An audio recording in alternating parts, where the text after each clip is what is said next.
Okay, so like I said, we are recording the class, but that's why I'm going to start all over again.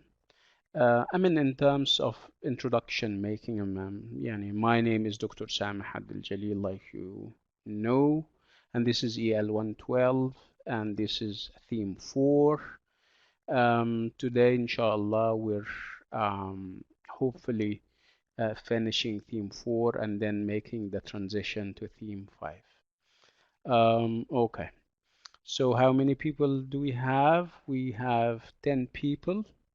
Yahya's, yeah, hi Yahya. We have Yahya Walid. If I wrote more than 300 words, this is not the right question and this is not the right time, yeah, Yahya.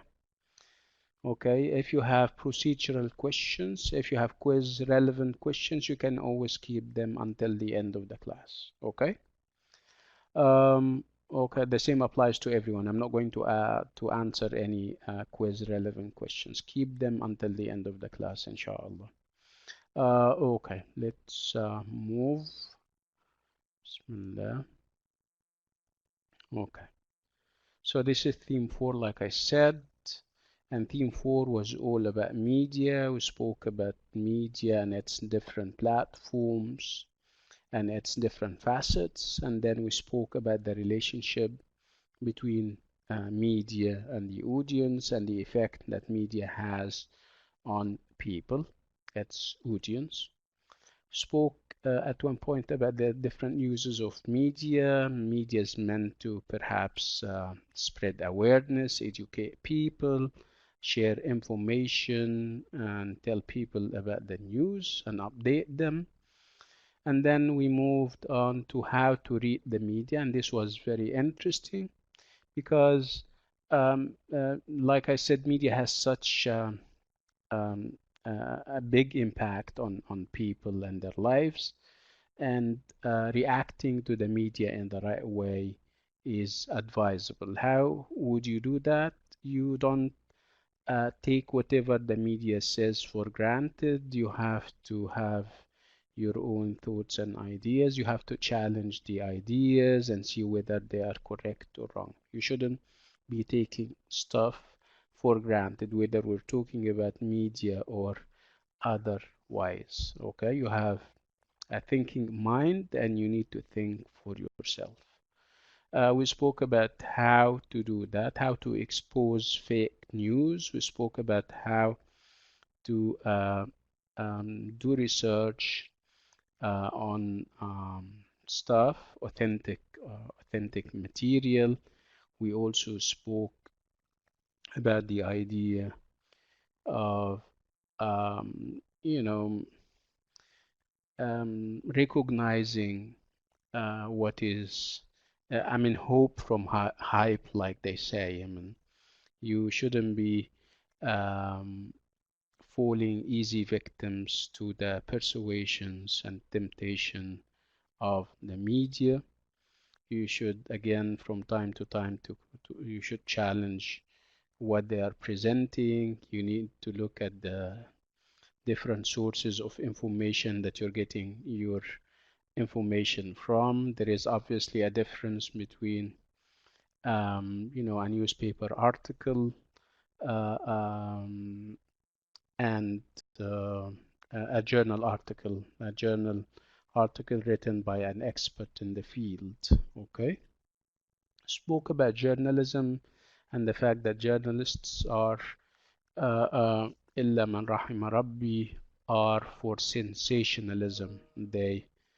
Um, their articles are sensational, that are meant to kind of grab the attention of as many people as they possibly can, and of course for materialistic and commercial reasons.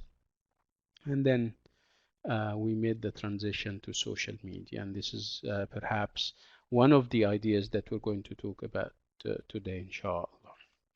Am I can you hear me? Can you still hear me? Am I loud and clear? Yeah, good. Okay, so let me go back to the slides. Okay.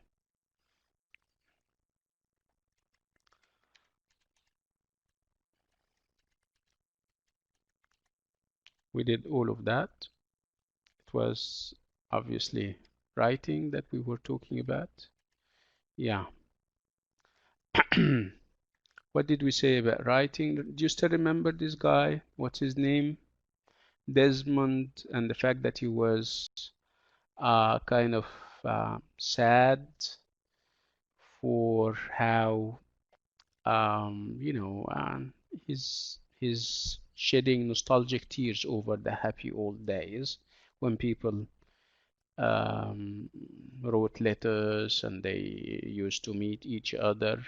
There was this was before the invention of perhaps the internet and its allied um, platforms and applications and all these kinds of things. He's talking from the standpoint of a guy who was born in the 50s or the 60s. But if I ask you, and I think I did ask you the other day, whether you agree with him, you all said that you wouldn't really agree. You wouldn't totally agree with what he is saying about how life without internet, without social media, how this is better than life now. As somebody who was born in the perhaps the um, um, the turn of the 20th century and even after, you have, of course, a different viewpoint. Okay. So what did we talk about here? We spoke about Ahmed is saying, is it? I'm not sure I heard what he said. Yeah, because I'm keeping the slide open and it's large, but that's why. Last time was also about we started writing, and I think I asked you. There was this assignment on page 128, I think. And typical of assignments, you divide an assignment into two sections. The first section would be the prompt or the scenario or the background that the writer of the assignment furnishes, and then the second part is the set of guidelines and instructions that will help you write your assignment if it's a written assignment. Sometimes they ask you to present. Okay, so what we have here, it's writing that we're having, and what kind of writing. Then obviously we had. I don't understand what you mean by buffering, Yarana. Um, what's buffering? I'm sorry. So again, what I'm talking about is the assignment that we have, and what we're talking about is the essay that we're going to use to write the assignment in. Remember, spoke about writing. Writing is a means of communication, and when you write an SMS, you write and then sometimes you take it to the next level, and it's a paragraph, and sometimes you need to write an essay. So depending on the scope of what you're writing, you're going to choose the right format. It can be as simple as a message using the SMS facility, and it can be as big as writing an essay. So I'm just talking, Isra. This is 128. I'm just talking about writing. No, I'm sorry, this is 126. Yes, absolutely, yes. So again, I'm talking about the relationship between an assignment and an essay, and I'm saying that an essay is a reaction to the assignment. Okay, so the assignment in the second part is going to let you know whether you're going to write a paragraph or an essay, or you can even give an oral or a verbal presentation. So what we have here, when we read the set of instructions, we're going to find that they are asking us to write an essay. So writing an essay in terms of form is easy, where you normally have an introduction and then body paragraphs and then a conclusion. Okay, but this is a generic type of essay that applies to all and everything. You are required to choose from a menu of essay types. What are the essay types that people normally have? Sometimes you're asked to write a for and against essay. Sometimes you're asked to write an argument essay, a research report, a discussion, persuasive essays. But these are different types, and depending on what is required in the assignment, you're going to choose one of them. So did we read the assignment and what is required? I don't think we did. But this is the time. So if you move all the way to 126, what we have?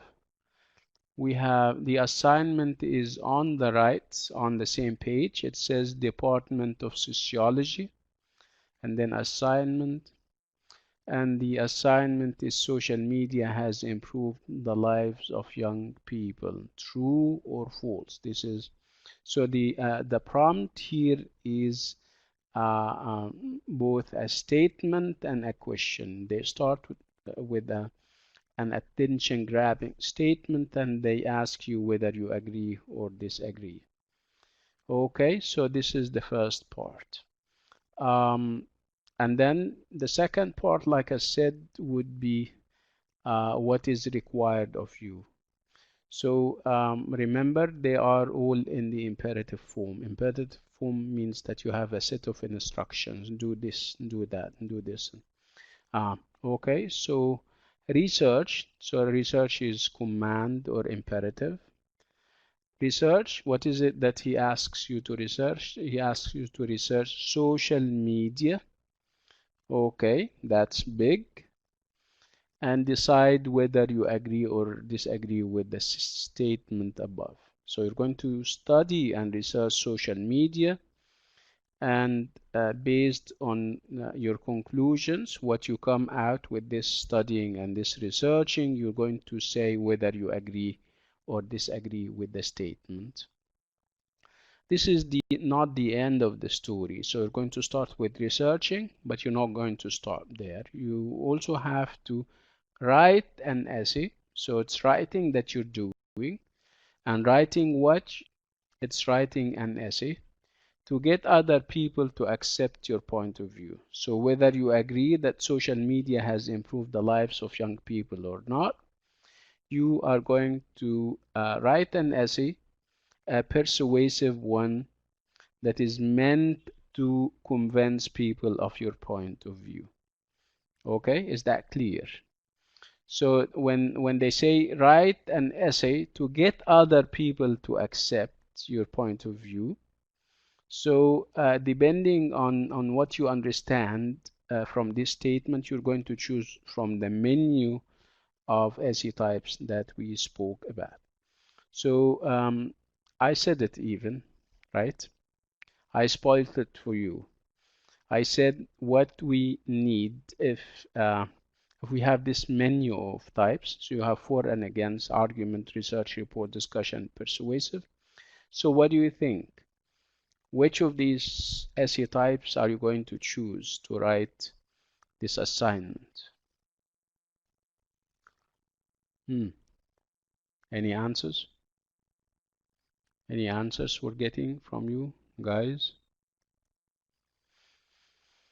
Yeah, like Dima is saying, it's persuasive. Absolutely, absolutely. Why? Because they said categorically that you are going to write the essay to get other people to accept. And the word get here means convince or have other people accept your point of view. So this is persuasive essays that you're going to make. Okay, so do we have a special format for persuasive essays? Do we have an essay plan? Remember when we spoke about for and against essays, we had a fixed plan or a fixed outline. The same applies to research reports, right? So does a persuasive essay have its own outline or plan? Yes, let's go and see. Yeah. If you move all the way to page 130, you will have the plan. 130, everyone.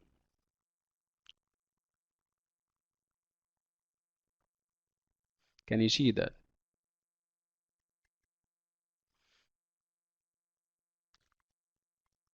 If you also move on to page 132, you will also have the plan.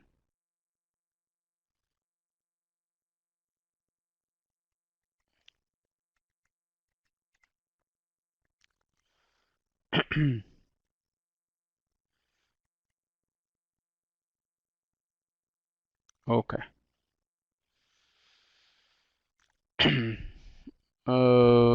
Okay.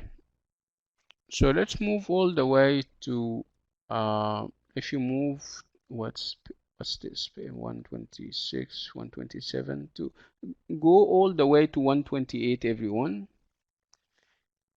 128 essay type 4 persuasive. Okay. And here is what he has to say about persuasive essays. So in one type of essay, writers try to persuade readers that their point of view is correct. Okay, but this is a type of essay, and it's about persuading or convincing other people that what you're saying is correct, and you're trying to have them follow your lead, right? And we have an example.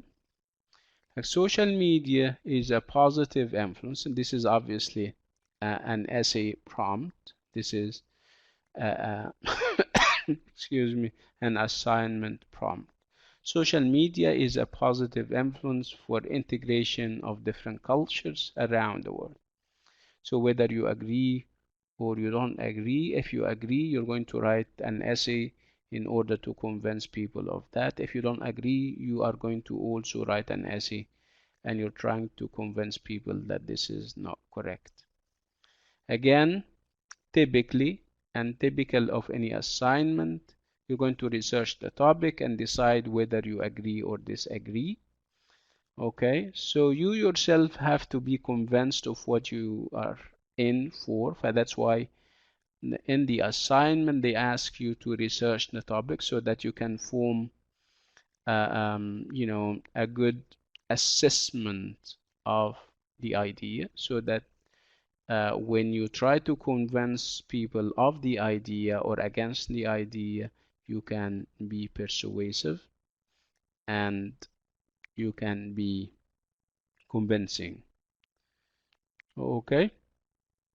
Present a persuasive argument in favor of your opinion. So typically you're going to argue. Then somebody was asking us whether it would be more of an argument than persuasion, and and I am telling you that those strict and rigid divide lines do not exist in writing. They exist in theory, but when it comes to actual writing, you will have a great deal of overlap. You are going to, of course, discuss, you're going to of course argue, and you're going to also convince people. So again, there is a great deal of overlap when it comes to actual writing. Okay, so present a persuasive argument in favor of your opinion. So like I said, we have a plan for persuasive essays. It's like a template that you try to apply every time you have a persuasive essay. Okay, so what's the plan? You start with an introduction, and in the introduction you define the terms of any. If there are terms, you define them, and then you introduce a thesis statement. We spoke previously about thesis statements and how important they are in the introduction of any given essay. A thesis statement is meant to introduce the idea and also ways as how you're going to handle the idea. And then you move on to the body paragraphs, where you normally have a number of points. You are going to start with the points in favor, point 1 in favor, point 2 in favor, and then you move to the point or the points against, point 1 against, and then point 2 against. Yes. And then you end with a conclusion. So point 1 against and point 2 against, and point 1 in favor and point 2. These are called, like Ahmed is saying, these are called supporting statements or supporting sentences. You're trying to support your idea. You made up your mind about what course of action you're going to take, whether you agree or disagree. You need to support, your conclusion, your judgment or assessment by ideas that prove you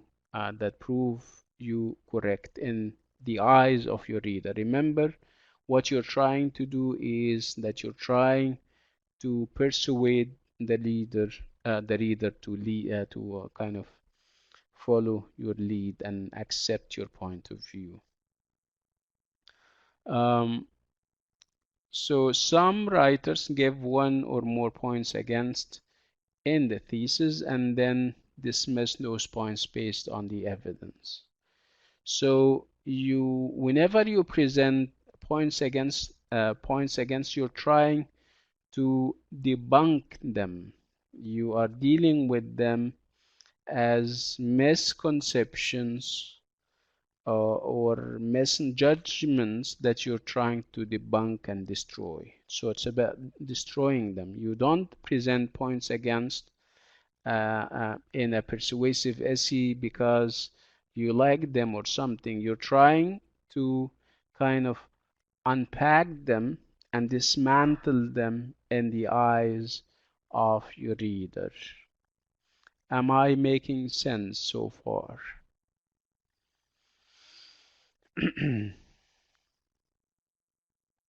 Hello.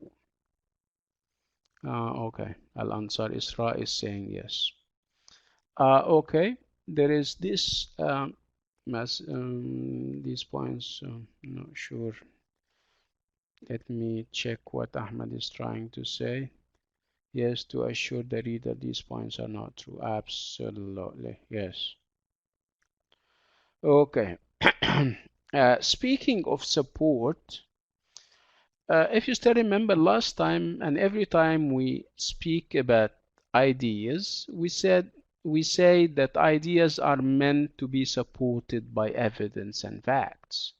Otherwise, they become claims. Remember, we spoke about claims before, right?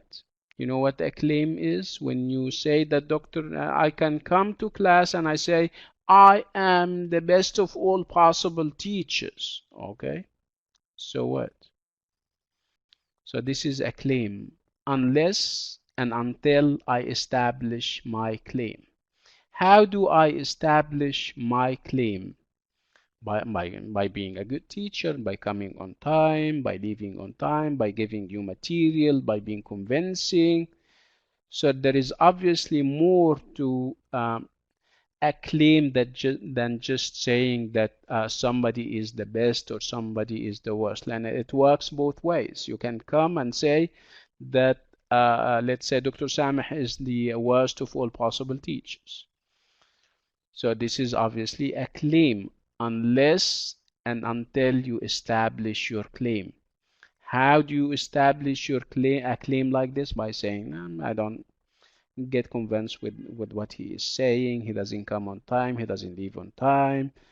He doesn't present. He do this and he does that and this. Okay. Let me give you another example. And obviously we're stuck with personal examples. When I say, for example, that I have Acer. Acer is a laptop that I have in front of me, and I say that Acer is one and if not the best laptops. Would that be enough? Giving this statement about Acer? Obviously, no. I have to establish my claim. How do I do that? Like I said, I have to give you perhaps tell you that it has been with me for the past 5 years. Perhaps I didn't change the battery since I bought it.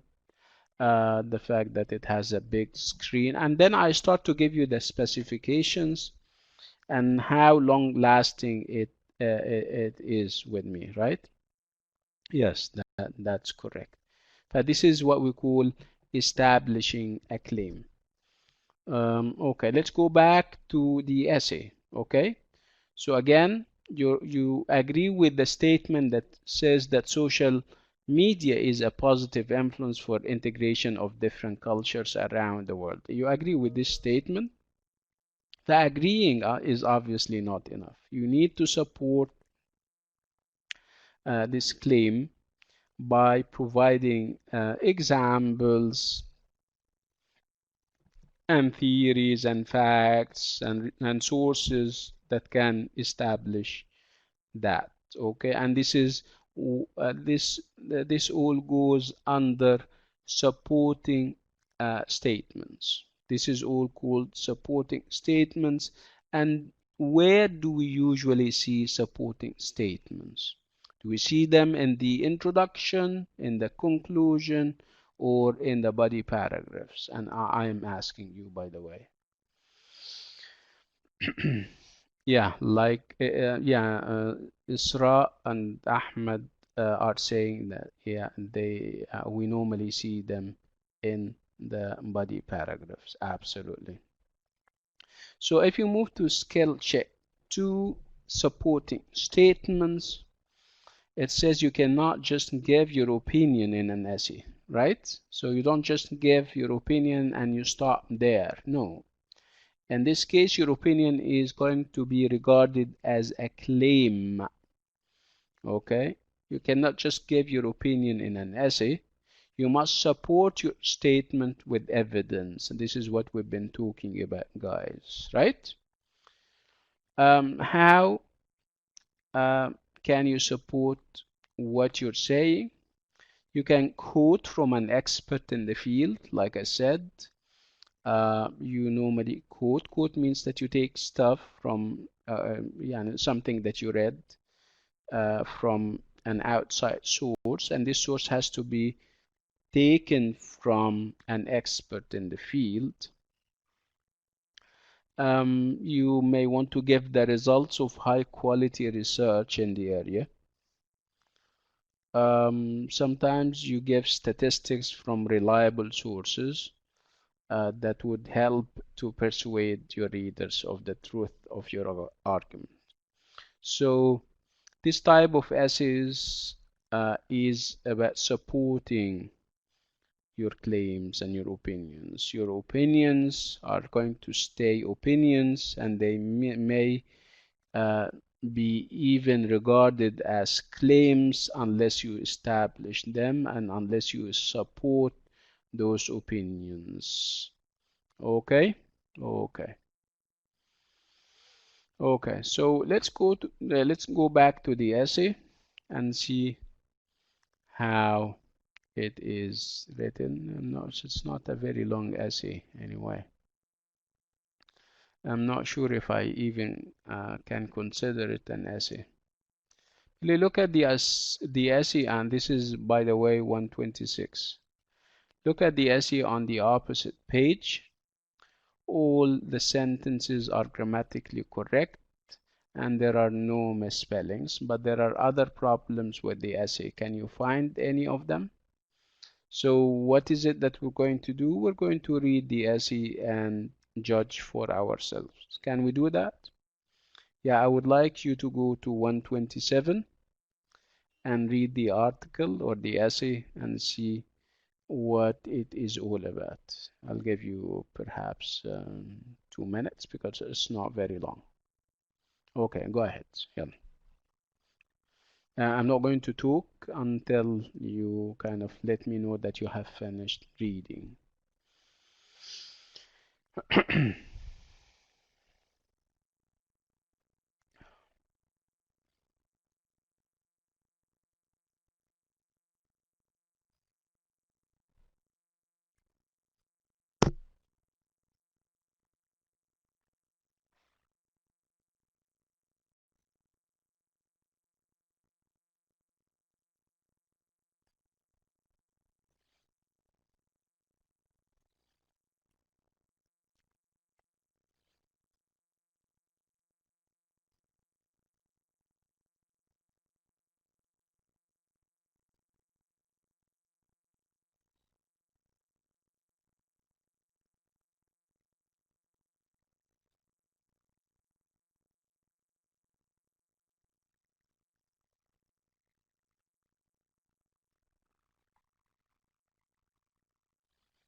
Are we done?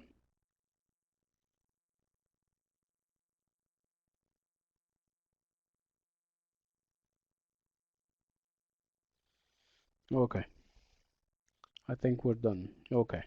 So what did you understand, if any? What's happening? And how persuasive it is? Is it persuasive? So obviously, if you don't have, this is what we call editing and proofreading, by the way, ya jamaa. Okay, so people write essays and they don't, yani, they don't edit and proof them before they submit them. So this is something that you have to be careful about. You write an essay and it seems nice to you and you submit it without proofreading. Proofreading and editing, it means that you go back and check whether you have errors. And the errors can be mechanical, by mechanical errors or the mechanics. Of course, we mean spelling, grammar, punctuation, stuff like that. And this is fine, of course, when you check for errors like these, but there is also what we call abstract errors that you cannot really see on the page, but you can feel as a speaker of the language. You need to be aware of them. This is what we call the rhetorical side of editing and proofreading. Rhetorical means that you focus on the rhetorical aspects of an essay. What do I mean by rhetorical aspects?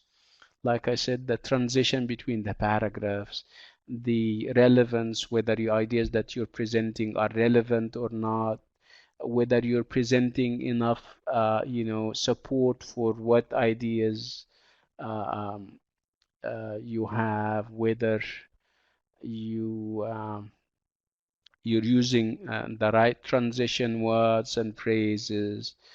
That's why we're saying that this is the sometimes we call them, this is if grammar and structure and punctuation and spelling are the infrastructure of an essay, we say that transition and relevance and unity of purpose and giving the right examples would be the rhetorical or the superstructure of an essay, the rhetorical aspects, and they are as important as the mechanical errors that we spoke about. They are even more important because your essay can be excellent in terms of grammar and spelling, but it doesn't make sense because a paragraph is introduced earlier than it should or later than it should.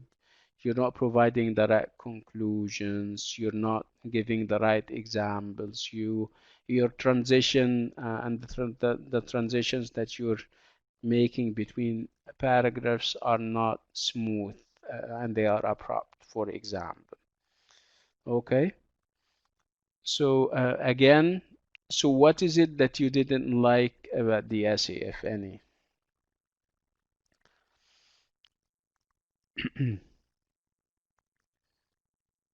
Or perhaps this should be question number two. The question number one would be whether you liked the essay or not. Did you like it? Do you think that it fulfills all the requirements that we've been talking about? I'm asking you, by the way.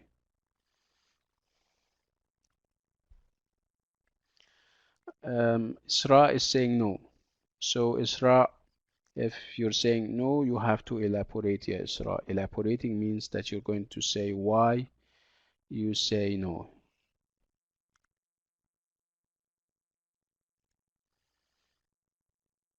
Omar is saying what is Omar is his transitions were yeah. Okay, wait.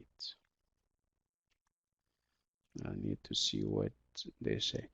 Isra is saying no. Omar Mastur is saying what is what's this has to do with what we're saying, yeah, Omar. Ahmed is saying, well, his transitions were certainly weak and he presented his feelings like if they were facts. That's a very good assessment. Sumaya, no, the writer took in his opinion. What do you mean by that? Can you elaborate on that, yeah, Sumaya?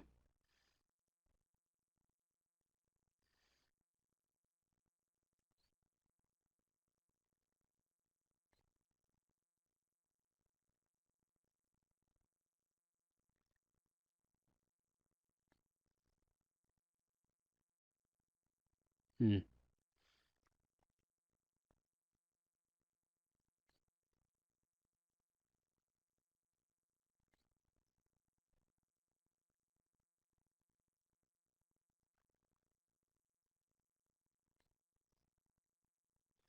Oh, Dima is saying we can say that he is trying to persuade us.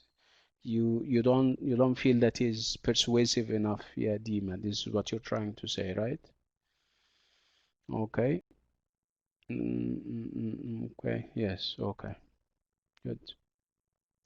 And this is perhaps the reason why I got that impression that it's not big enough or the essay is not long enough.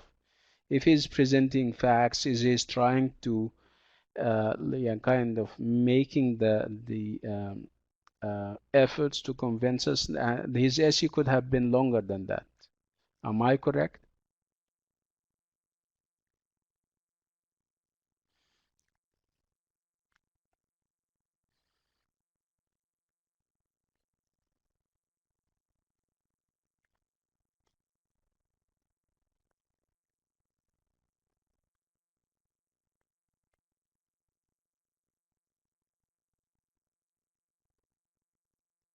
What do you think? He didn't give us examples. Also, he didn't give us many details. Excellent, Yadima. This is what I'm saying.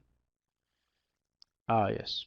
Okay. But that's why I think I wouldn't consider it a model essay when it comes to persuading people. What do you think he should mention? What do you think? If you're writing an essay like this, so what ideas would you use to support your opinions and your claims?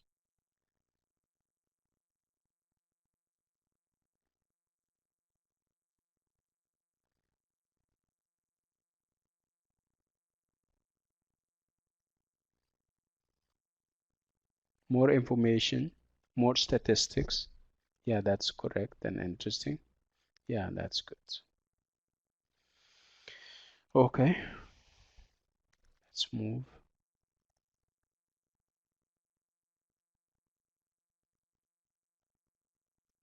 Okay.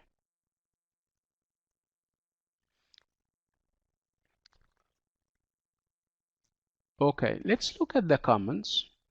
These are comments by people like us, and they are commenting on the essay.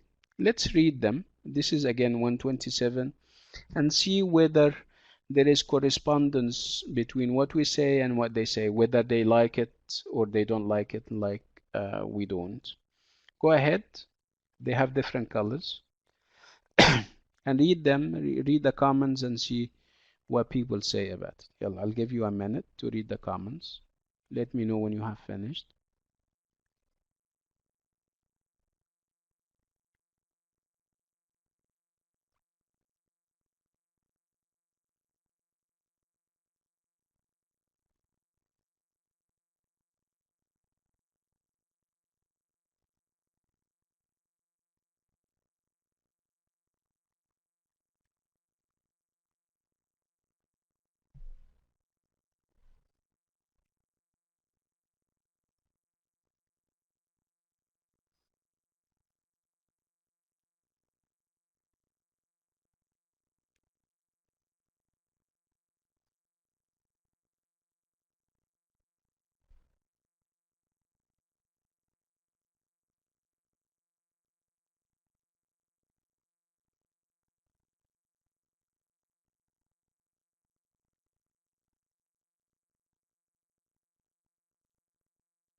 Hmm? Yeah, this is Ahmed. I have to go for 5 minutes. That's fine. No problem, Ahmed. 5 minutes before the lockdown starts.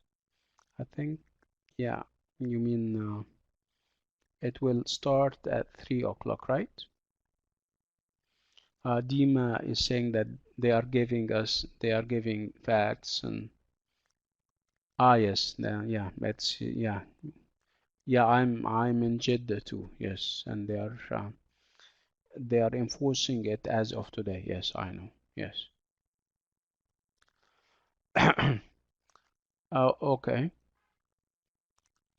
So so what what are the impressions that you got from these comments? Do you think that they are happy with what they have seen in the essay?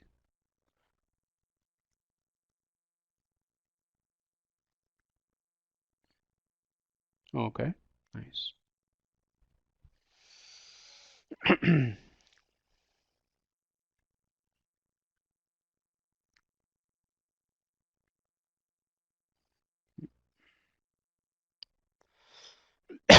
Excuse me.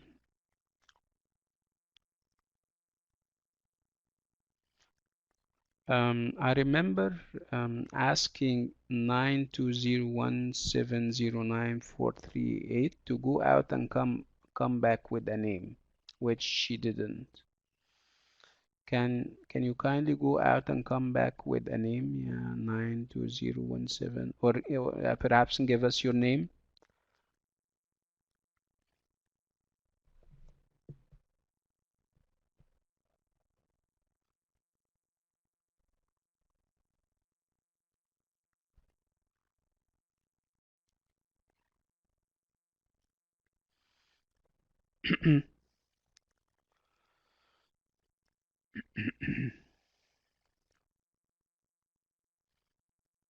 Okay, مشاري الغامدي. Yeah, okay, sure.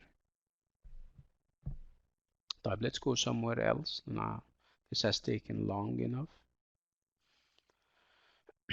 Okay, and then you have a number of vocab items on page 126. I would like you to look at them.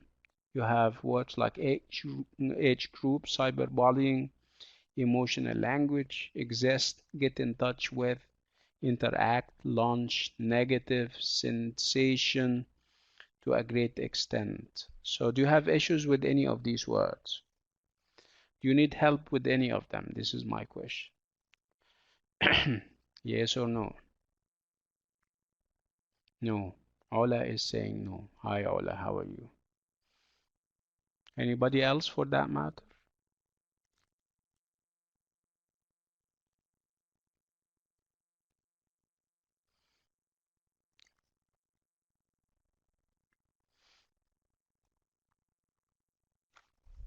Seven.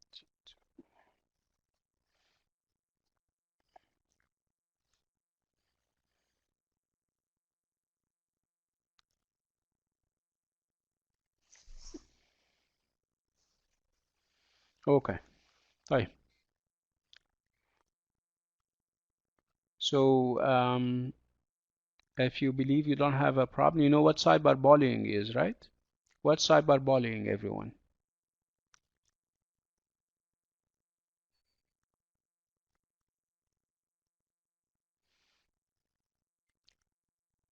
Any idea what cyberbullying is? Yeah, Dima is saying, yeah. So it's bullying after all, and it's electronic. What is bullying? What's bullying anyway?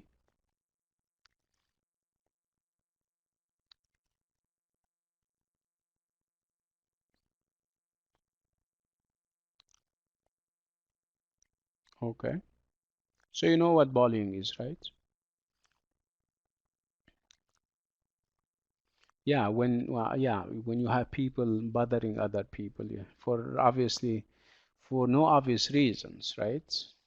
They make fun of them, they make fun of how they look and how they perhaps behave, and it's bad, of course.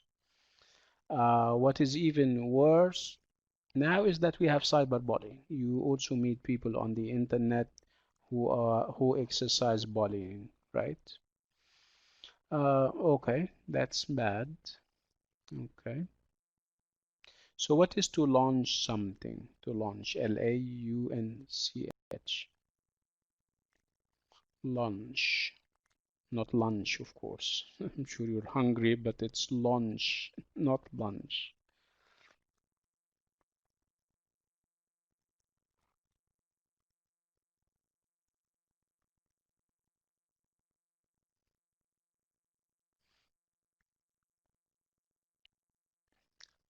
So like I said, launch is to start something, right? No, not really. Launch is to start something. You start operations, you start um, a new line of production. You launch a campaign, an awareness campaign, for example. Yes. Okay. So now what? If you move further down, I would like you to go to page 172. When you go to page 172, you will have a model essay, that is also talking about social media. It's the same essay, but with the elaborations and with the amendments that you guys recommended. We said that this essay is short, this essay is not up to the level, and it can be a persuasive essay. If I would like you to go all the way to 172, and when you go to page 172, you will have the model essay. I would like you to read it, and then we can always compare between it and the one that we have on 127. Can you do that? Um, remember when you read the essay on 127, because it was short, I gave you 2 minutes. When you read the essay on 172, it's longer. That's why I'm going to give you 4 minutes, and it's worth the 4 minutes because you're going to like it. Go ahead, read it, 172, and let's talk about it after you have finished. 172, everyone.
Hmm.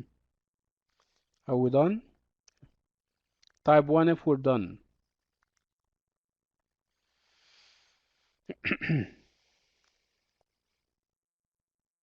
So obviously we're not done, huh? Which is fine. Okay. So it's Dima and Ola and Mashari. Yes. If you would like me to give you 1 more minute, that's fine. Just ask. 1 more minute, everyone?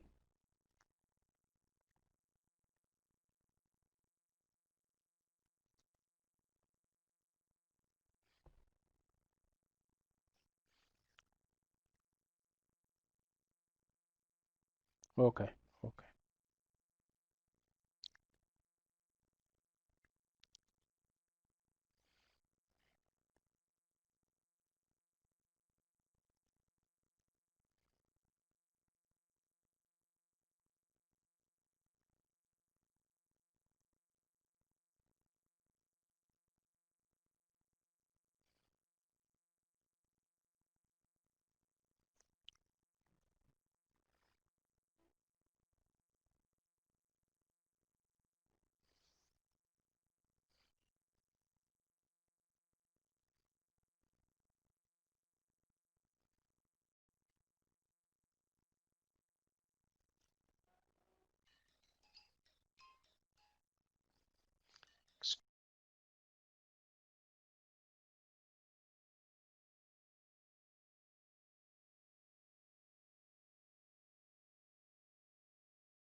Okay.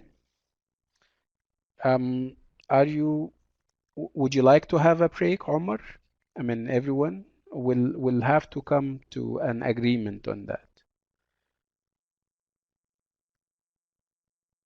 Yeah, okay. So Maya and Omar are for a break. It's let's make it short and sweet. A 5 minute break. How about that? I'll give you a 5 minute break, everyone. Okay? Only 5 minutes. Make it short and sweet, everyone. Yeah, I'll see you in 5 minutes, inshallah.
Hello, I'm back. Are you all back?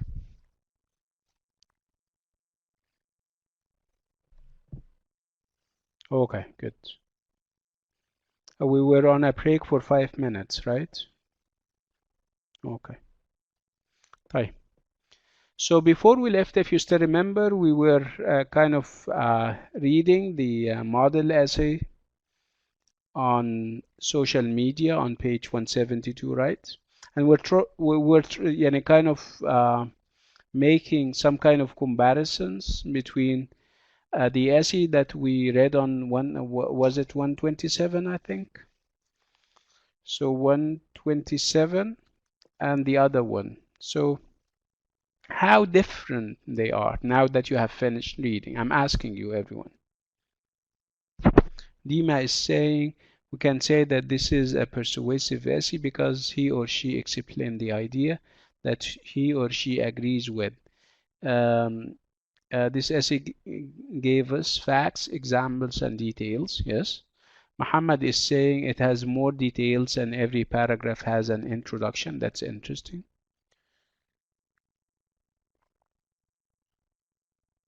Any other insights now that you have read the second one?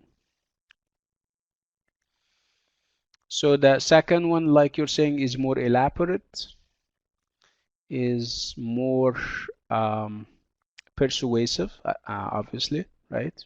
And it has all the details that can convince you of the idea that the writer is presenting. And Dima wants to say something. That's why I am waiting.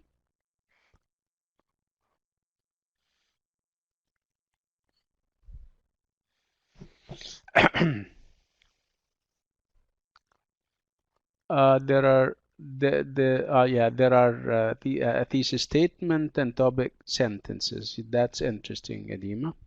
Okay. So now that you have read the model, are you convinced? Remember, the aim of the essay was to convince you, right? Did you get convinced?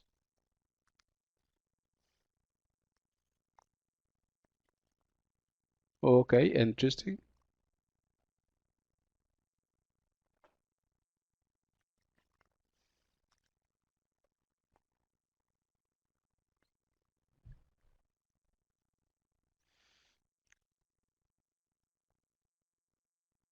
Okay. Dima is saying yes because what he said is true. What did he say, Adima, by the way? So what is it that he said that you think is true? Can you elaborate on this idea, Dima? Of course, it's open for everyone. You can always talk about the essay.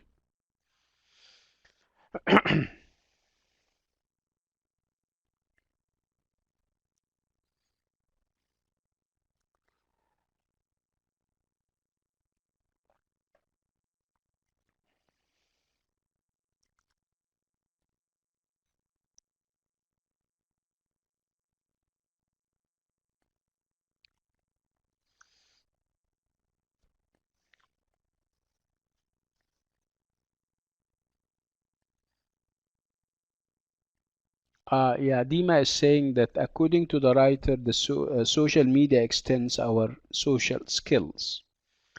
Um, yeah, you mean it develops them and we end up having social skills. This is what you're trying to say, Dima, right? Good. Okay, good. Yeah. So let's talk about the social skills that you have learned or developed using the social media. Let's start with Dima. What social skills do you think you now have because of the existence of social media?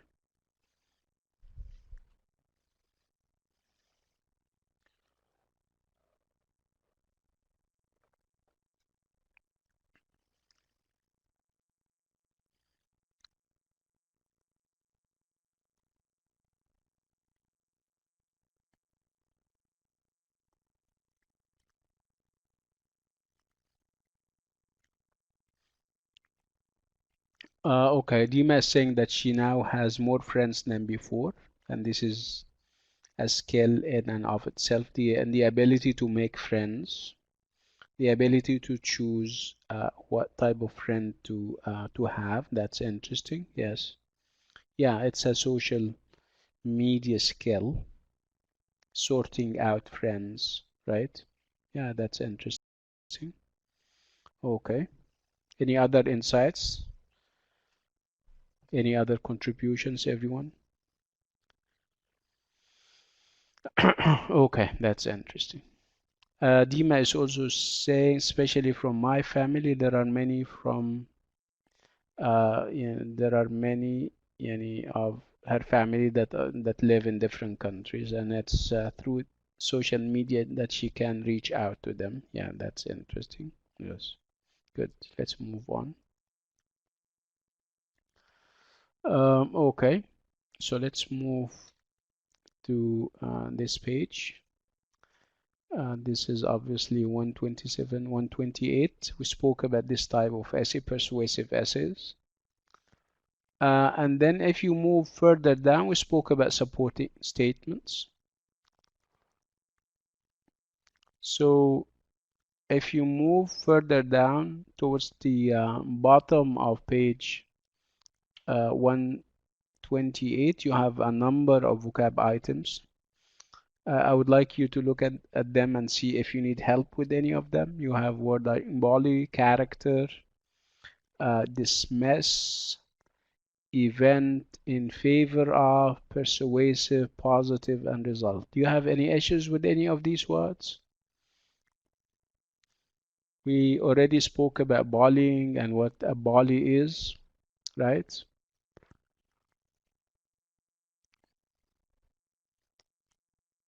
What is to dismiss an idea? Dismiss, to say that dismiss a thought or an idea because it's not true or authentic or something like this.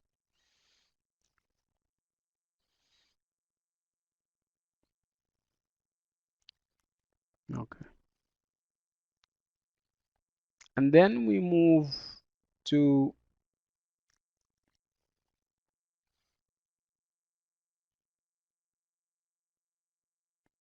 if you move all the way to 129, I think it's 129. So skill check 3, you have complex sentences. So you know what a complex sentence is, right? Let's go through the different types of sentences that we have in English. We have what we call simple sentences. Simple sentences are one, when you have one, when I say, for example, I am teaching you now. This is obviously a simple sentence. When I say that I have lunch at 4 p.m., this is another sentence and it's a simple one. And then you have compound sentences. What's a compound sentence? A compound sentence is a sentence, it's called compound. Compounding in general means that you're doubling something. Okay, so compounding, like when you say compound noun is when you have two nouns joined together. When I say network, you have net and work. When you have bathroom, for example, it's bath and room. That these are compound. So it's the idea of compounding would mean that you are adding. Okay, so you have simple sentences where you have only one sentence. You don't, of course, because it's only one sentence, you don't have conjunctions like before, after, but. These are called these are called conjunctions. If you have a sentence that doesn't have any conjunctions, it means that you're not relating or connecting more than one sentence together. So you can easily say that this is a simple sentence. But what happens if you have a conjunction in a sentence, whether the conjunction is at the beginning or at the end? In this case, it's not a simple sentence, right? And you need to decide whether this sentence is a compound or a complex sentence, and I'll tell you the difference in a minute. So when I say I visit my parents every week. So what kind of sentence is that? Do we have conjunctions? Do we have links? Do we have in? Do we have after, before, if, although, but, so? Do we have any of them? No, right? We don't have any of them. We simply say that this is a simple sentence. But when I say I am 45, but I cannot drive. Is it still a simple sentence? I am 45, but I cannot drive. Is it simple?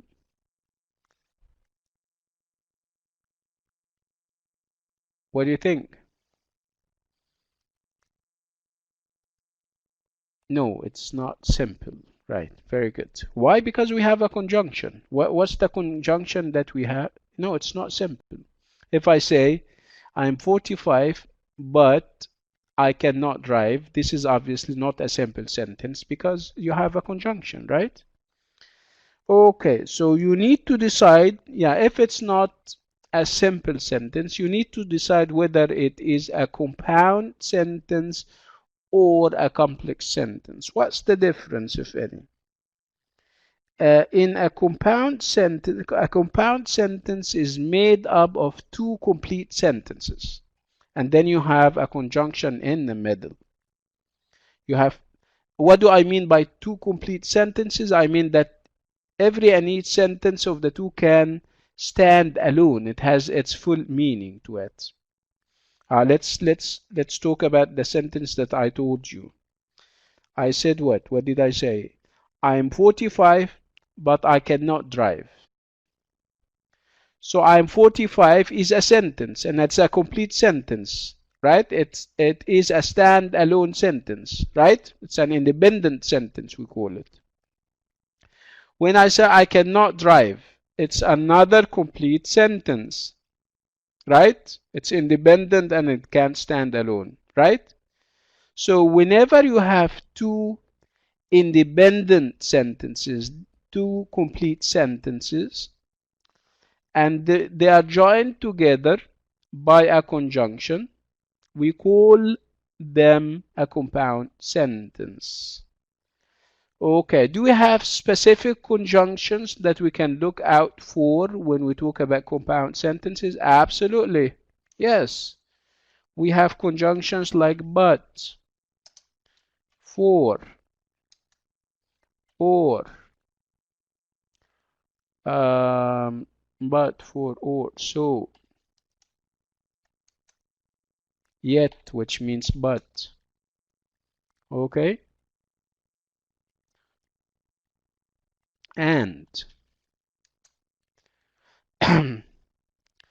They even came up with an acronym for them. You remember when they say fan boy, they say fan boys, where the F stands for, A stands for and, N stands for nor, B stands for but, O stands for or,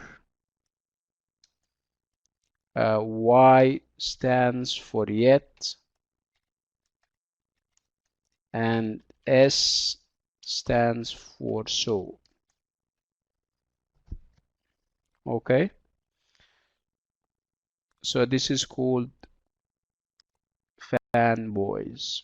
These are the conjunctions that we have whenever we talk about compound sentences. Let me give you an example of a compound sentence. When I say I didn't study well, so I didn't pass the test. Let me ask you a number of questions. Is it, is it a simple sentence? I'm asking you, do we have a simple sentence here? No, because it's more than one sentence, right? And they are linked together by a conjunction. Okay, my other question is whether this is a compound or a complex sentence. What do you think?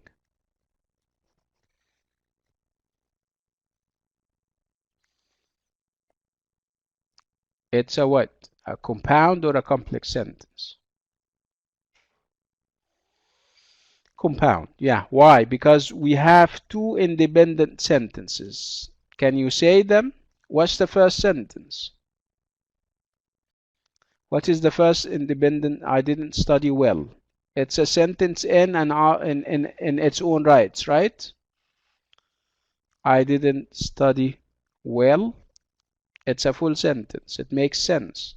And the other sentence is what? What's the other sentence?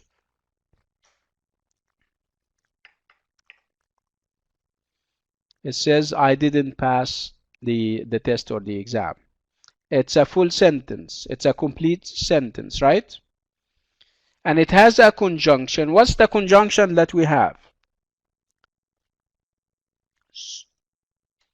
So, okay, if you check the acronym of compound conjunctions, you're going to find it. Fanboys. It's the last letter, right? Boys. Right? Okay, good.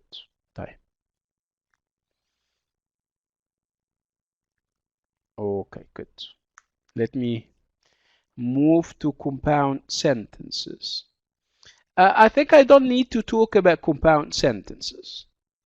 What's a compound sentence? From what I said. So a compound sentence is not a simple sentence. Do you agree with this? So first of all, a compound sentence is not, right? It's not a simple sentence. And yes, and it is not, yeah, Ahmad is saying, yeah.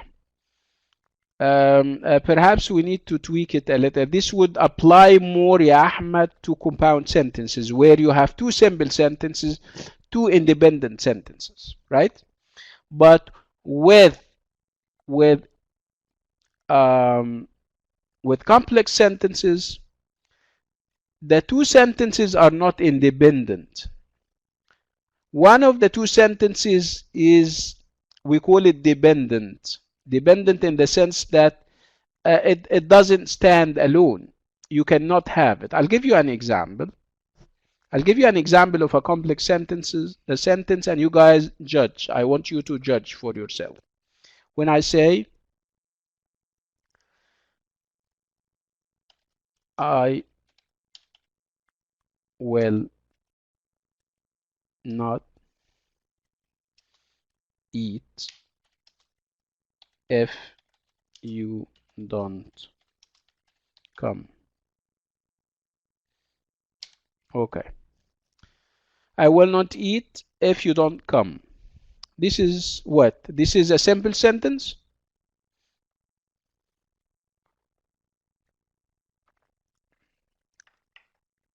No, it's not. And it's not a compound sentence either. Why not? Let's divide it and see. I will not eat. What do you think? This is an independent sentence. That's fine. If you don't come. Can I say if you don't come? If you don't come. What happens if you don't come? So if when you say something and you can ask, and the test would be that you're asking a question, it means that this sentence or this part of the sentence is dependent. And in this case, this is a complex sentence where you have one independent sentence and another dependent sentence. Okay, but we normally, yeah, that's correct, Ahmed, but we're taking F with it.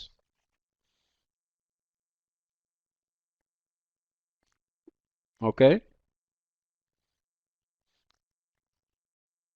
Okay, let me give you another example.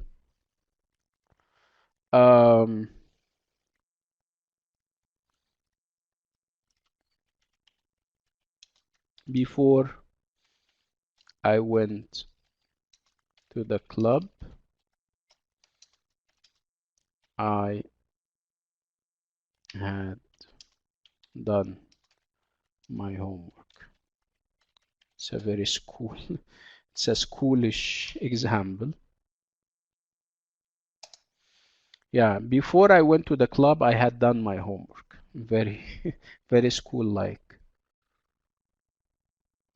Okay, so what kind of sentence? Is it a simple sentence?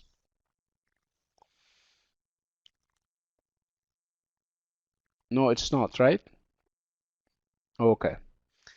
Okay, is it a compound? I'll tell you why. Another reason why it's not a compound sentence, because before, the bah is not part of the acronym for compound conjunctions, right? Do we have? Yeah, we have B, but it's I'm sorry, we have B, but it's for but, right? It's for but, not for before. Yes. And then let's dissect and analyze the sentence. Before I went to club. So which of them makes sense on its own? One of them is independent. The second one, what does it say? Yeah, I had done my homework. Excellent. And the other one, before I went to the club. Can I say before I went to the club? What happened before I went to the club? Okay. In this case, we call it a complex sentence. Okay. Do we have a list of complex sentence, conjunctions like we did with the compound sentences? What? What do we call what? Yeah.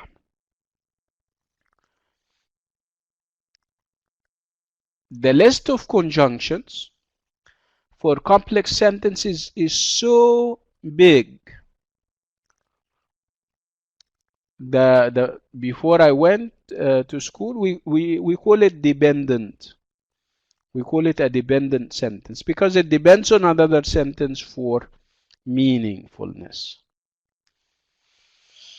Again, so compound sentences have a fixed set of conjunctions that we can count them on one hand, right? With complex sentences, it's different. You have so many. Whatever conjunction you can think of that is not but, so, or, nor would be for complex sentence. Let me give you an example. When I say F, what do you think? Is it part of the compound menu? F. No, right? Say you know. Say no. So remember fanboys? It's not, right? When I say after. When I say although. When I say though. Right? When I say while. When I say as soon as. When I say in case. So big. By the way, Ahmed, however is not a conjunction. It's an adverb. However and therefore. If you want a conjunction for however would be but, for example. Okay? Therefore, if you want a conjunction, it would be so.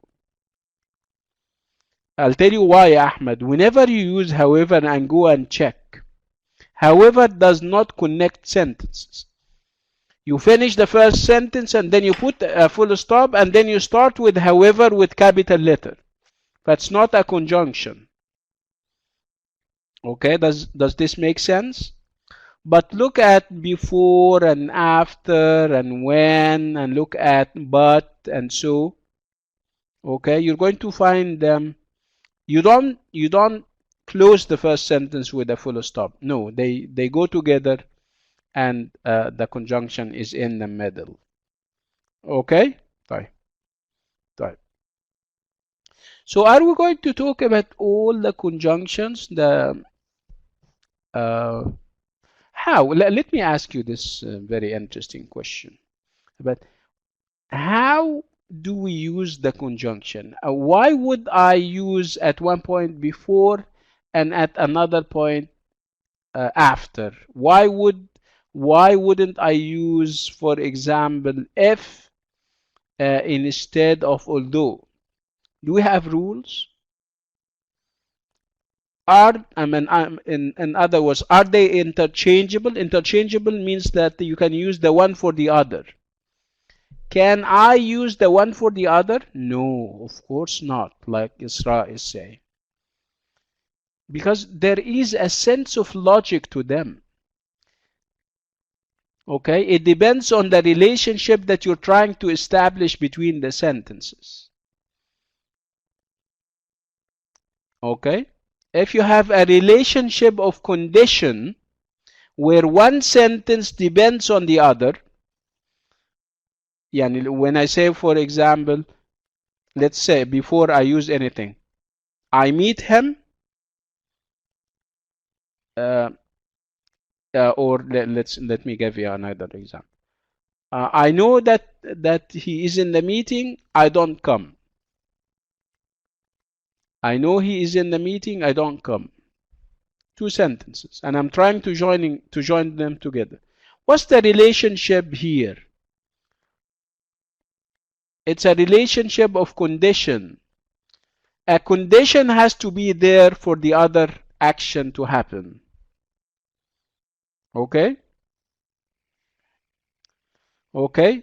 You study very well, you pass the exam. What's the relationship here?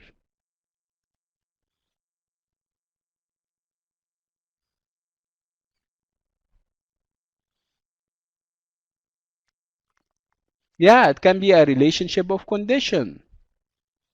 Right? In this case, you're going to use if. So you say, if you study well, you will pass the exam. It can also be a relationship of cause and effect. She studied well, so she passed the exam. Do I make sense?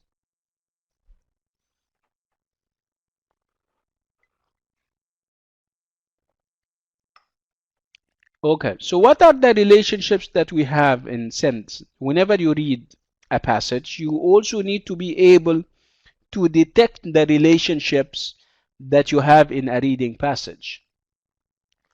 Right? So what are the relationships available? You can have a relationship of condition, okay, where one sentence is dependent on the other. There is a condition. If this condition is met, the other action takes place, right? In this case, you would use if and unless, and in the event of, right? Unless you have a relationship of purpose, for example. Um, I went to the USA last year, study English. I studied English. Another sentence. So what's the relationship here? It's a relationship of purpose, right? I went to the United States last year so that I can learn English, right? What other relationships do we have? So you have a relationship of condition, you have a relationship of purpose, right? Let's look. I think I have a file about that. Let me check. Let me check if I have it handy. Yeah, I think we have.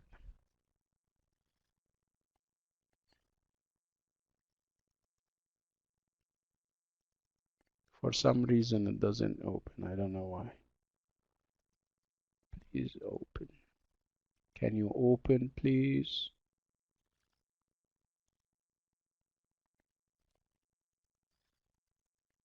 Okay.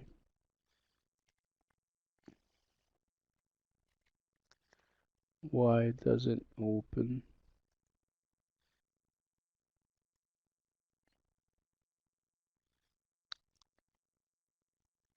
Yeah, I have it here. Can you see that? Yeah, relationships. Can you see that?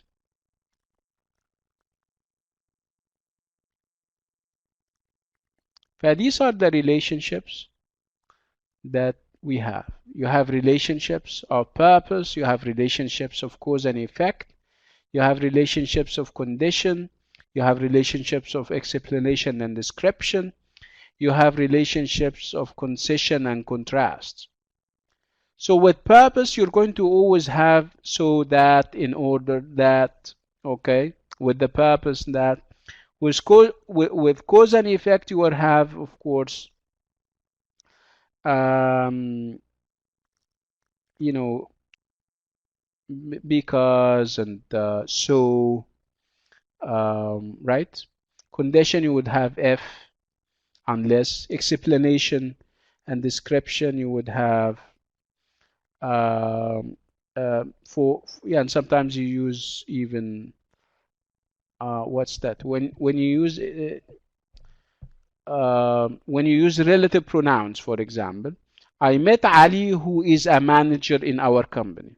So who is a manager in our company is obviously an explanation, and you're putting them together using who and which and whom.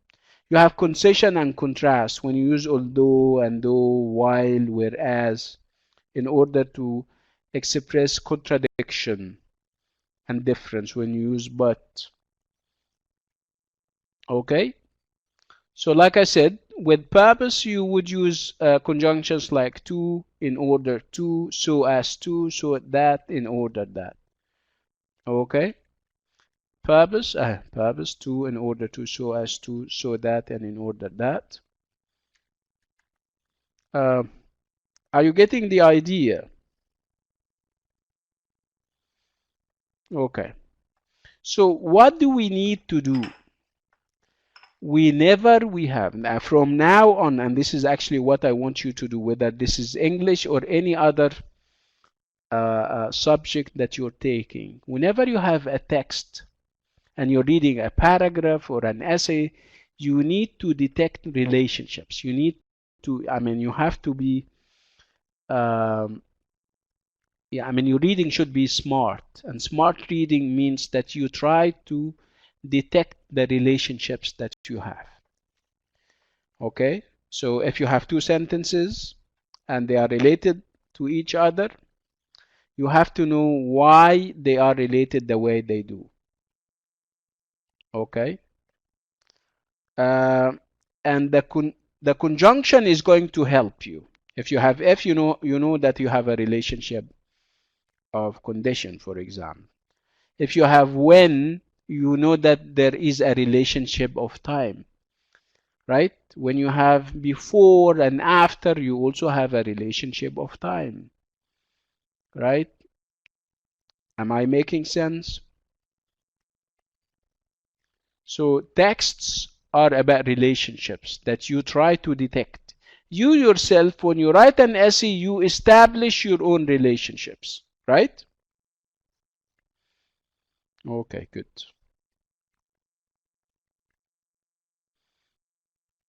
Okay.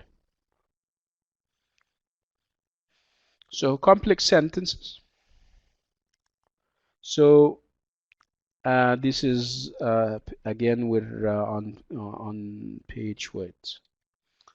127, 128, 129. It's skill check 3, complex sentences. Like we can join two full sentences about events and results with the adverbs when or if. I don't agree when he says two full sentences. Remember, one of the differences between a compound and a complex sentence is the fact that with compounds you have two full sentences. Otherwise, we wouldn't have compounds. We could have called them all complex sentences. Okay.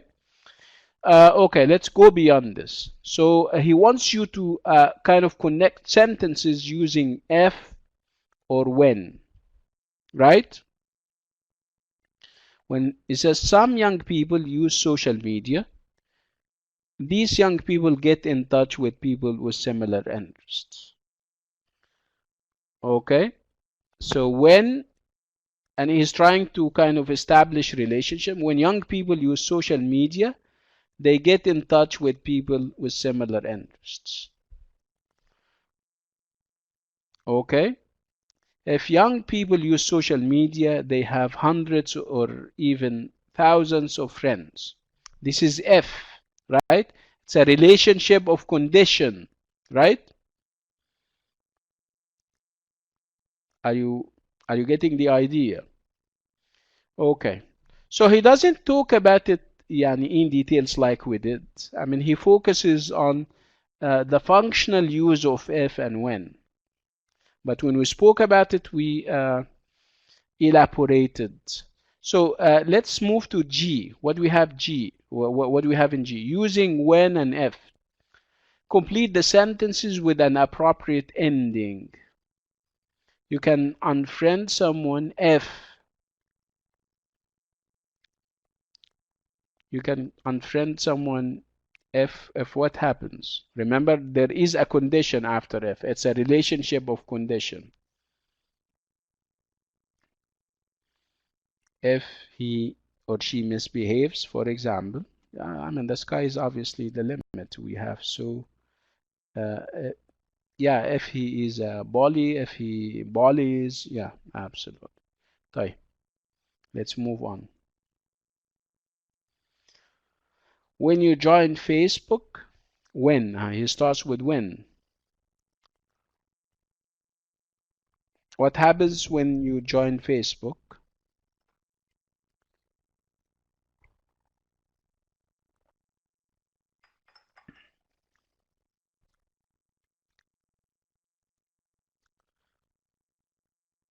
He lets you, he li to you. I don't understand. Yeah.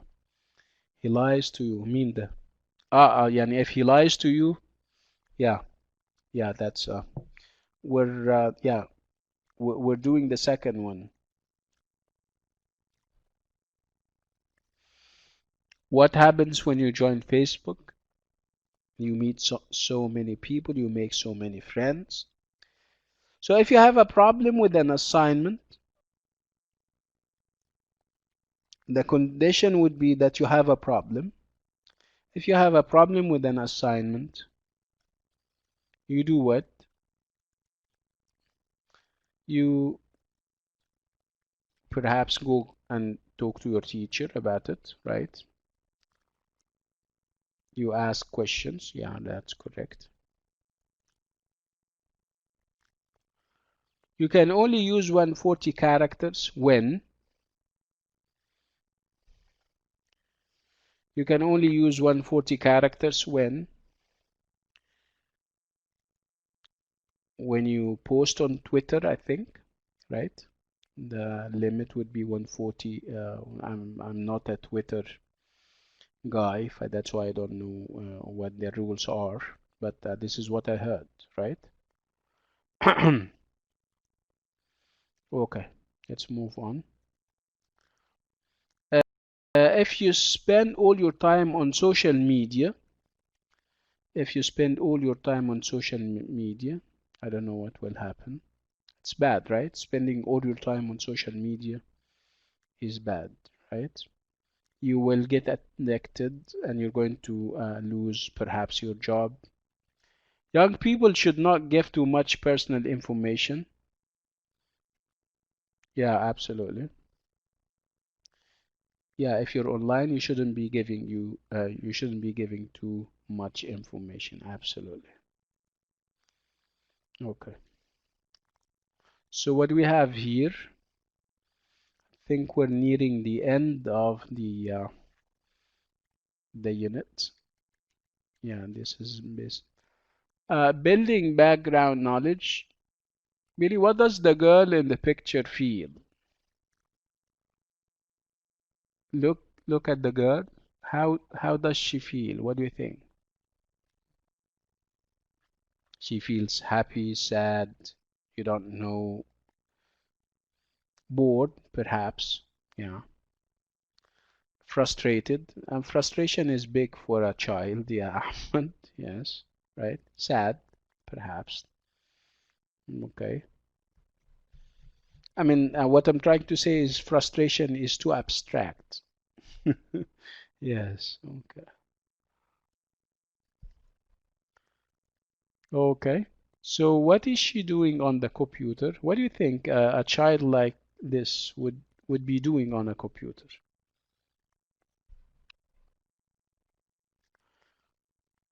This is old, of course. They are not. They don't use computers anymore. They use nowadays. They use mobile phones, right? Yes. Yeah. Perhaps she's playing games, like Ahmed is saying.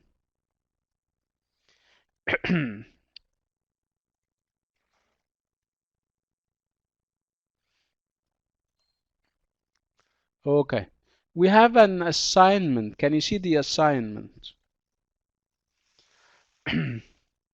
What does it say? Remember, assignments are approached this way. You have a first part and a second part. The first part would be the prompt or the background, right? Remember? Or the scenario, and then the second part would be the instructions. And the instructions are normally imperative sentences. Do this, don't do that, right? Write, present, stuff like that. Right? What time is it? We still have time. Good. Okay. So can we read the assignment? I would like you to read the assignment on page 130. It says, and I'm reading the prompt or the scenario. It says social media causes social isolation in young people. True or false? So social media causes social isolation. What is isolation? It's not a good feeling to feel isolated. Give me a word for isolation. One single. Give me a synonym. Yeah, being alone. Absolutely. Synonym is a word that has the same meaning. Lonely. Yeah, absolutely. Very good. They say, and according to the assignment, according to the prompt, they say that social media causes isolation. Do you guys agree?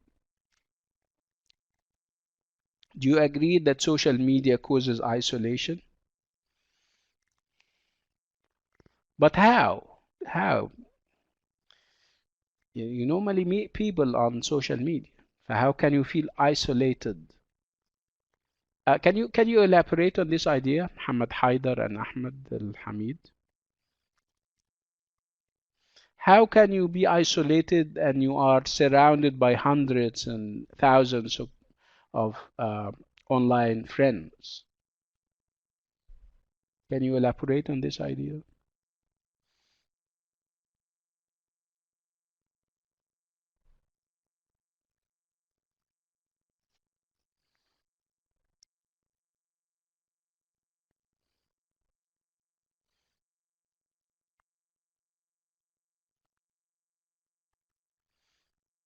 Yeah, if it's physical isolation,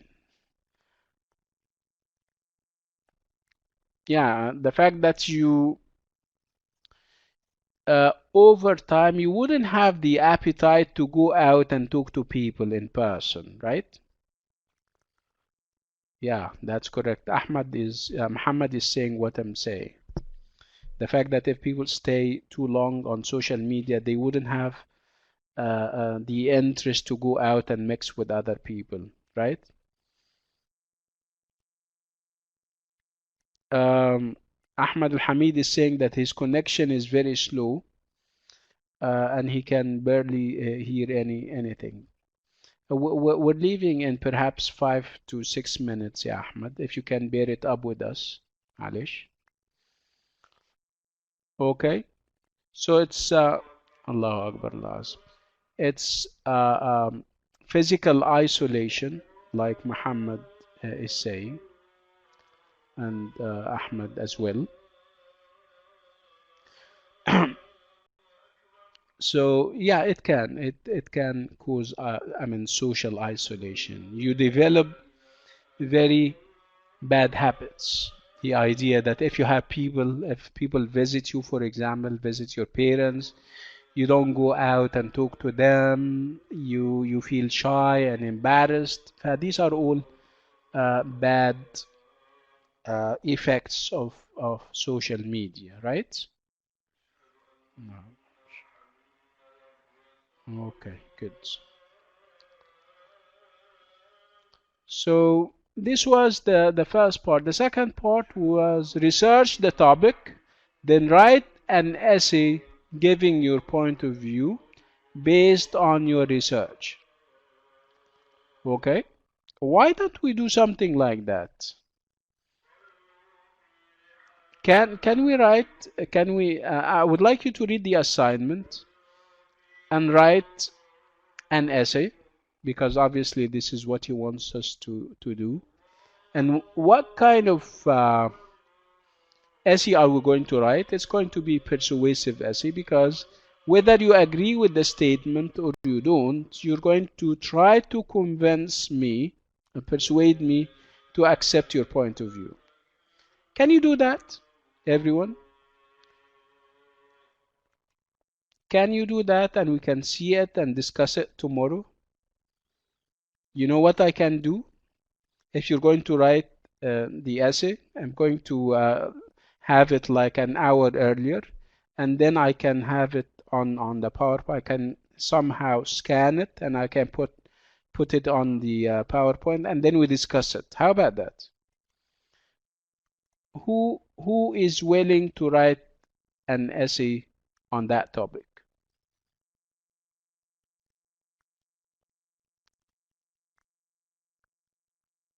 If you're ready to do that, please type 5.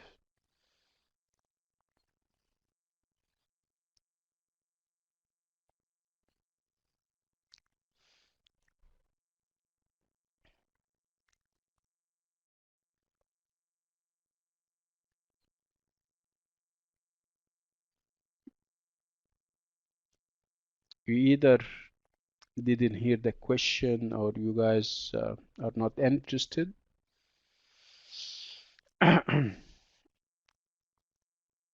Okay. So Dima is saying that she has a quiz, EL117 quiz, and that's why she cannot. Dima, what kind of Dima are you? Are you Dima Khalid or Dima, the other Dima is Al Humaydan, something like this? Which Dima are you? I think you're Dima Khalid, right? Ah, okay, Dima. Yes.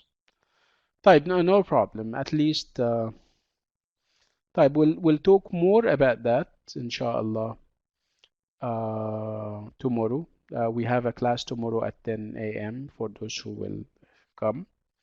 And tomorrow I'm going to start theme 5, inshallah. Before we leave, I'm hopeful that you have uploaded quiz 2.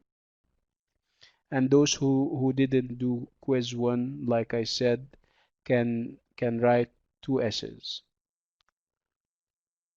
It's okay. It's okay, yeah. If it's 350, but if it's 400 or 500, that's that's not an essay. That's okay. Tomorrow's class is from 10 a.m. That's fine. Yeah, that's fine. Okay. So do you have any questions before we leave? Questions?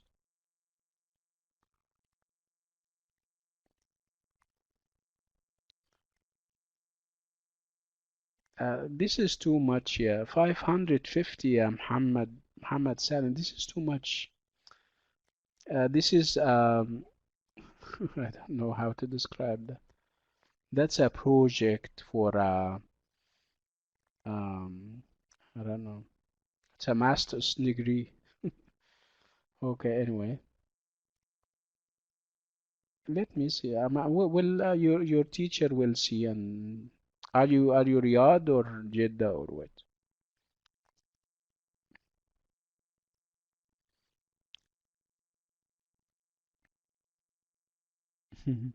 Okay, طيب. I mean, you are in Jeddah, and I teach you. You mean? Okay, طيب. I'm hopeful that you guys are not copying and pasting, because copying and pasting is not allowed, and you would lose marks if you copied and pasted. Okay. Okay, let me take attendance very quickly. We have Ahmad Al-Hamid, we have Dima, we have Isra Al-Ansari, Khadija what? I don't know. Uh, Khulud bin Qadim, Muhammad Ahmad Sulaiman, Muhammad, I don't know Muhammad whom, Muhammad Haider, Muhammad Salim, Omar Al-Sahafi, Omar Salim Al-Humari, Sumaya, and Yahya Muhammad Walid, and Khadija Mubarak, and Muhammad Abdullah. Okay, and okay, Yahya Muhammad Walid. طيب, on this note and with this item, we come to the end of class. I'll see you tomorrow, inshallah, at 10 a.m. Okay, stay safe. Assalamu alaikum, everyone.